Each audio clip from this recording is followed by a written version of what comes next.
Good evening बच्चों। आज हम अपना अगला प्रमेय जो कि है अंतरलिखित कोण का प्रमेय सिद्ध करेंगे। अंतरलिखित कोण का प्रमेय क्या है और उसे हमें कैसे सिद्ध करना है, उसके पहले कुछ छोटी मोटी जानकारियां हम देख लेते हैं। हमें पता है केंद्रीय कोण क्या होता है, अंतरलिखित कोण क्या होता है और अंतरखंडित चाप क्या है और अंतरलिखित चाप क्या है। ये सब के बारे में 9वीं में मैंने आपको जानकारी दी थी, समझाया था सब आपको। अब ये जो अंतरलिखित कोण का प्रमेय है वो क्या है कि जो अंतरलिखित कोण होता है अपने द्वारा अंतरखंडित जो चाप है उसका आधा होता है। हमें पता है जो चाप का माप होता है वही उसके केंद्रीय कोण का माप होता है और वही उसके क्या होता है हमारे, और जो अंतरलिखित उसका कोण होता है वो हमारा आधा हो जाता है। तो ये है हमारा प्रमेय कि हमको आज सिद्ध करना है कि जो मेरा कोई अंतरखंडित अगर किसी कोण के द्वारा चाप है तो उसका जो माप है उस चाप के माप का आधा होगा। इसमें हमारी 3 स्थितियां बनेंगी। 3 स्थितियां क्या होंगी कि जो पहली स्थिति में मेरा जो केंद्र होगा वो मेरा कोण पर ही स्थित होगा। दूसरी स्थिति जो मेरी बनेगी वो मेरा जो केंद्र है वो कोण के अंतभाग में स्थित होगा और जो तीसरी स्थिति बनेगी उसमें जो है वो मेरा केंद्र जो है वो कोण के बाहर स्थित होगा। तो ये तीनों स्थितियों के आधार पे हम ये प्रमेय हल करेंगे। हमारा ये प्रमेय बहुत ही आसान है, थोड़ा सा बड़ा है, मगर आप इसे ध्यान से देखेंगे तो आपका प्रमेय एकदम ही आसान और बहुत अच्छी तरह हल हो जाएगा। तो चलिए आज हम देखते हैं कि हमारा अंतरलिखित कोण का प्रमेय क्या है और हमें उसे कैसे सिद्ध करना है। तो मेरा जो अंतरलिखित कोण का प्रमेय है क्या कहता है इसका कथन कि वृत्त के अंतरलिखित कोण का माप उसके द्वारा अंतखंडित चाप के माप का आधा होता है। मैंने आपको समझाया कि जो अंतरलिखित कोण है उसके द्वारा अंतखंडित चाप के माप का आधा होता है। यही प्रमेय हमको सिद्ध करना है। तो पहले हम दत्त और साध्य देख लेते हैं, फिर हम अपनी तीनों स्थितियों पे चलेंगे। दत्त क्या है हमारा, बिंदु ओ वृत्त का केंद्र है। कोण जो BAC है वो चाप BAC में अंतरलिखित है। अंतरलिखित और अंतखंडित में क्या अंतर होता है, कोण का पूरा भाग, जैसे अगर आपका ये कोण बना है तो ये जो पूरा भाग है उसको कहते हैं अंतरलिखित, और जो भाग वृत्त का कोण के अंदर आ गया उसको हम कहते हैं अंतखंडित। आकृति द्वारा मैं आपको अभी समझाऊंगी फिर से। तो हमें क्या बोला है, कोण BAC चाप BAC में अंतरलिखित है और हमारा कोण BAC द्वारा चाप BXC अंतखंडित है। तो ये हमारा अंतरलिखित है ये चाप और ये अंतखंडित है किसके द्वारा, कोण BAC के द्वारा।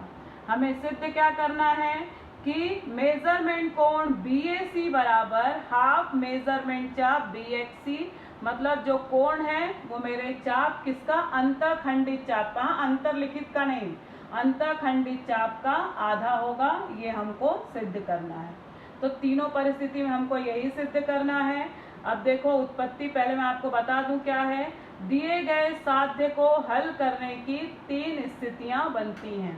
अब वो कौन कौन सी स्थिति है चलिए हम देख लेते हैं अपनी आकृति द्वारा। ये पहली स्थिति मेरी पहली बनी है, देखो मैंने लिखा है स्थिति नंबर 1। यहाँ पर केंद्र क्या है, O है, और मैंने आपको क्या कहा, पहली स्थिति में जो केंद्र होगा वो मेरा क्या होगा, कोण पर होगा। तो अगर मेरा कोण कौन सा है, BAC, BAC में AB क्या हो गया, व्यास हो गया, O क्या हो गया, कोण पर स्थित बिंदु है। ये जो मेरा चाप है BAC ये इस कोण का अंतरलिखित चाप है और जो चाप BXC है वो क्या है, कोण का अंतखंडित चाप है। तो मुझे क्या सिद्ध करना है कि मेरा जो कोण कौन सा है BAC वो चाप BXC का आधा है। मतलब अगर ये चाप 60 अंश का है तो मुझे ये कोण 30 अंश का सिद्ध करना है। तो इसको देखो हम कैसे सिद्ध करेंगे।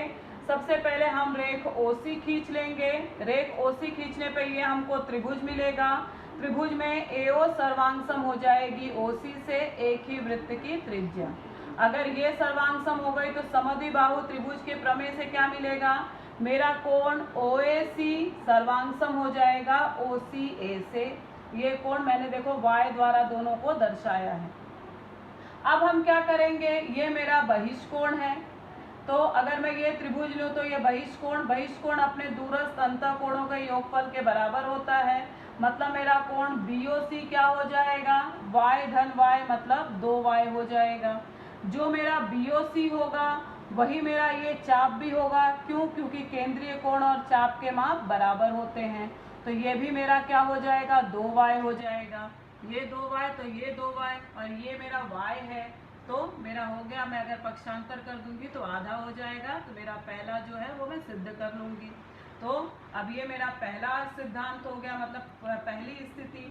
अब मेरी ये दूसरी स्थिति है। देखो मैंने आपको क्या बोला कि केंद्र मेरा जो है वो कोण के अंदर है। तो आप देख रहे हैं कि मेरा कोण क्या है, BAC है, जो कि मेरा AD व्यास है और केंद्र अंदर है कोण के। अब इसको मैं कैसे हल करूंगी, इसको हल करने के लिए मैं क्या करूंगी कि ये चाप जो कौन सा DMC या CMD, जो ये चाप है ये इसका अंतर्लिखित कोण है, तो ये कोण जो होगा इस चाप का आधा होगा। इसी प्रकार ये जो मेरा कोण होगा वो इस चाप का अंतर्लिखित कोण है, तो इसका आधा होगा। तो ये दोनों मिला के क्या मिल जाएगा, दोनों अगर चाप को मैं देखूं तो BXC पूरा चाप मेरा क्या है, इन दोनों से चापों से मिलके बना है। तो मैं एक तरफ इनको जोड़ दूंगी और ये दोनों कोण मेरे किससे मिलके बने हैं, पूरा कोण BAC से मिलके बने हैं, कोणों का योग। तो उस आधार पे मेरा हल हो जाएगा। मतलब पहले वाले में डायरेक्ट मिलता है, दूसरे वाले में मुझे दोनों को दो समीकरण लेके जोड़ना है। और अगर हम तीसरी स्थिति देखेंगे तो तीसरी स्थिति में हमारा देखो कहाँ पर है कि ये जो मेरी रेखा है कौन सी, BAC, इसमें जो AD है वो बाहर है मेरा, और मुझे कौन सा कोण चाहिए यहाँ पर, BXC, ये चाप चाहिए और ये कोण चाहिए। इस कोण के लिए मुझे क्या करना पड़ेगा, मैं पूरा ये वाला कोण लूंगी। ये कोण मेरा कौन सा, DAC किस चाप का आधा होगा, DXC का, अंतर्लिखित कोण के प्रमेय से। मतलब अभी मैंने सिद्ध किया पहली स्थिति में। और ये वाला मेरा क्या होगा, इस चाप का आधा होगा, और ये मेरा क्या होगा, इस चाप का आधा होगा।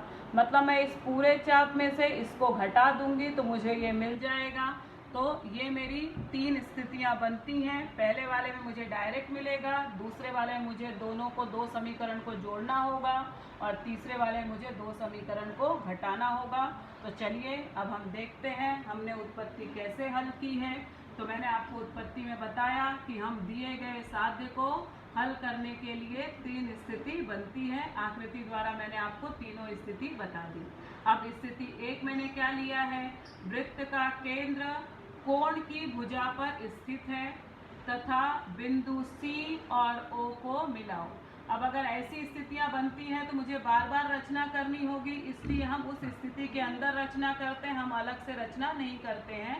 तो इसलिए मैंने यहाँ पे CO को मिला दिया। अब मैंने क्या बोला कि पहली स्थिति में आपका क्या बनता है, एक त्रिभुज OAC में आकृति द्वारा मैंने आपको समझाया, आपका OA सर्वांग सम है OC से, एक ही वृत्त की त्रिज्या, इसलिए समद्विबाहु त्रिभुज के प्रमेय से कोण क्या हो जाएगा, OAC सर्वांग सम कोण OCA। मैंने इनको मानो कोण OAC बराबर कोण OCA बराबर y, समीकरण 1। अब मैंने आपको बोला था इसको y ले लिया, अब मैं बहिष्कोण लूंगी। त्रिभुज OAC में कोण BOC बहिष्कोण है, इसलिए बहिष्कोण के प्रमेय से कोण BOC बराबर कोण OAC प्लस कोण OCA। फिर इसका माप y है, धन ये भी y है, तो y धन y, इसलिए कोण BOC बराबर 2y। अब ये हमको मिल गया। अब परंतु कोण BOC बराबर 2 और y की जगह पे मैं समीकरण 1 से इसको या इसको लिख सकती हूँ, तो मैंने लिखा OAC, तो 2y की जगह लिखा कोण OAC समीकरण 1 से। इसलिए कोण BOC बराबर 2 कोण BAC। अब मैं BAC लूँ या OAC लूँ एक ही बात है, क्योंकि मेरा क्या है, बिंदु ओ ए सी, अरे ओ ए बी एक रेखीय बिंदु है, तो मैंने बी की जगह पे, ओ की जगह पे बी ले लिया, तो मुझे मिला बी ए सी, एक ही कोण के भिन्न नाम। अब यहाँ पर 2 मेरा इधर था, मैंने पक्षांतर किया तो ये इधर जाके 1/2 हो जाएगा। 1/2 कोण बी ओ सी बराबर कोण बी ए सी। तो परंतु कोण बी ओ सी बराबर मेजरमेंट चाप बी एच सी, मैंने आपको आकृति द्वारा समझाया कि ये केंद्रीय कोण है तो चाप के बराबर होगा। मैंने यहाँ लिखा भी है केंद्रीय कोण, तो जहाँ पे मेरा बी ओ सी है वहाँ पे मैं ये चाप लिख सकती हूँ, तो इसलिए मैंने लिखा 1/2 मेजरमेंट चाप बी एच सी बराबर कोण बी ए सी। यही मुझे चाहिए था, तो मैं इसको पहले लिख दूंगी। इसलिए कोण बी ए सी बराबर 1/2 मेजरमेंट चाप बी एच सी। यहाँ पे मेरी पहली स्थिति हल होती है। अब हम अपनी दूसरी स्थिति की तरफ चलेंगे। दूसरी स्थिति मेरी क्या है, वृत्त का केंद्र कोण के अंतःभाग में स्थित है, मैंने आपको दिखाया, तथा एडी क्या है, व्यास खींचो। यहाँ पे देखो मैंने फिर से रचना की कि एडी को व्यास खींचा। अब यहाँ पर क्या है, फिर से 2 अंतरलिखित कोण बने थे, मैंने आपको दिखाया, और अंतःखंडित चाप उसके द्वारा। तो कोण सी ए डी तथा कोण डी ए बी द्वारा चाप CMD तथा चाप BMD अंतःखंडित है। अगर आपको ये मिल गया तो आप, अभी मैंने स्थिति 1 में सिद्ध की कि ये अंतःखंडित है, तो क्या होगा, ये इस कोण का आधा हो जाएगा, मतलब ये कोण इस चाप का आधा और ये कोण इस चाप का आधा, डायरेक्ट हो जाएगा। अगर आप आकृति नहीं भी देखते हैं तो भी आपको मिल जाएगा। तो क्या होगा, स्थिति 1 के आधार पे मेजरमेंट कोण CAD बराबर हाफ मेजरमेंट चाप CMD, क्योंकि अंतःखंडित चाप है कोण CAD का, तथा मेजरमेंट कोण DAB बराबर हाफ मेजरमेंट चाप BND, समीकरण 2। अब मुझे क्या करना है, मैंने आपको बताया यहाँ पे मुझे जोड़ना पड़ेगा दोनों समीकरण को। क्यों, क्योंकि इन दोनों को मिला के मुझे क्या मिलेगा, मुझे जो कोण चाहिए वो मिलेगा, तो इसलिए मैं ये दोनों समीकरण को जोड़ दूंगी। तो समीकरण 1 और 2 को जोड़ने पर तो क्या मिलेगा, मेजरमेंट कोण CAD धन मेजरमेंट कोण DAB बराबर हाफ मेजरमेंट चाप CMD धन हाफ मेजरमेंट चाप BND। ये हो गया समीकरण 3।